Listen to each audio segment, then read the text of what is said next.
Basically यहाँ से start करेंगे पेज 3 से, ठीक है।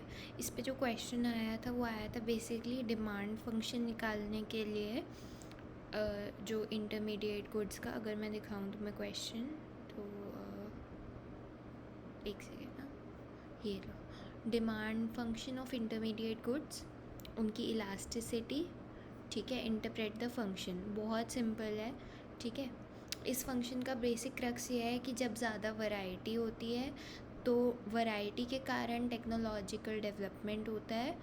तो बेसिकली हम यही कोशिश कर रहे थे ना कि ये डिफ़ाइन करें कि टेक्नोलॉजिकल डेवलपमेंट हो किस कारण रहा है।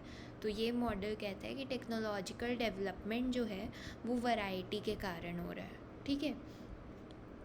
तो ये हमारा प्रोडक्शन फंक्शन है, ठीक है। Y I is equal to A, जो कि प्रोडक्टिविटी का मेजर है, इंटू एल आई की पावर 1 माइनस अल्फ़ा। ये एक सिंगल फर्म का प्रोडक्शन फंक्शन है, ठीक है। तो एल आई मीन्स आई जो है वो फर्म डिनोट कर रही है, उसकी पावर 1 माइनस अल्फ़ा है। और यहाँ पर है ये इंटरमीडिएट इनपुट है, ये एक्स आई जे। तो द थिंग इज़ आई तो वही डिनोट कर रहा है कि अलग अलग फर्म्स हैं, और जे जो है वो डिनोट कर रहा है कि इंटरमीडिएट इनपुट्स में वैरायटी है।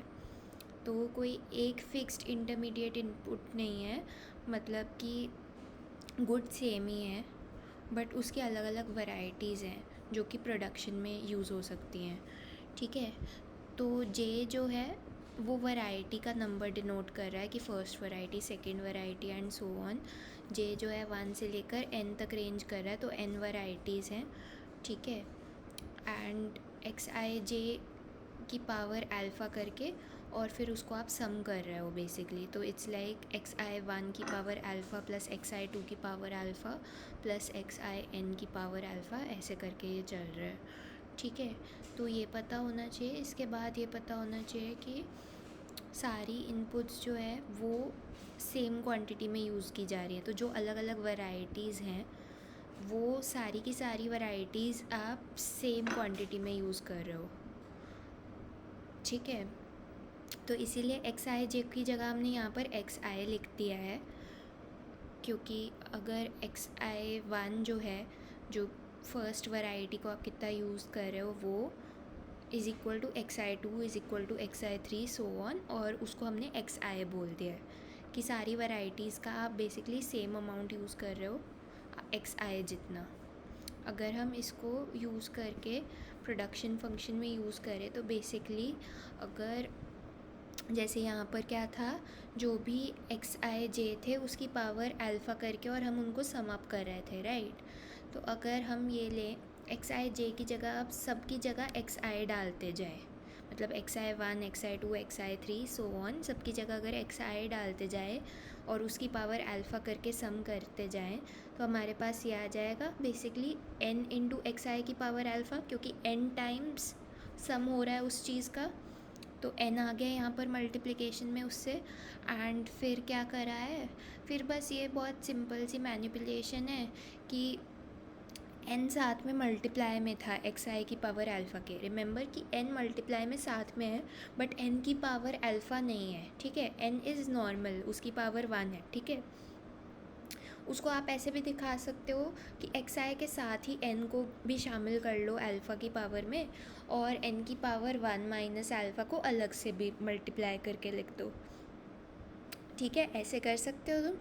तो उससे क्या होगा फिर कि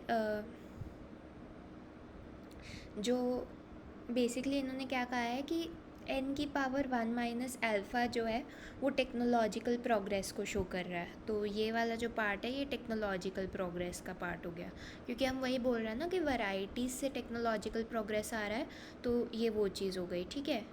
अब मैं बस जितना लिमिटेड पता होना चाहिए उतना उतना ही आई एम डूइंग, ठीक है। इसके बाद तुम इस वाले पेज पे आ सकते हो जिधर ये हैंड रिटन डेरिवेशन सर ने की है।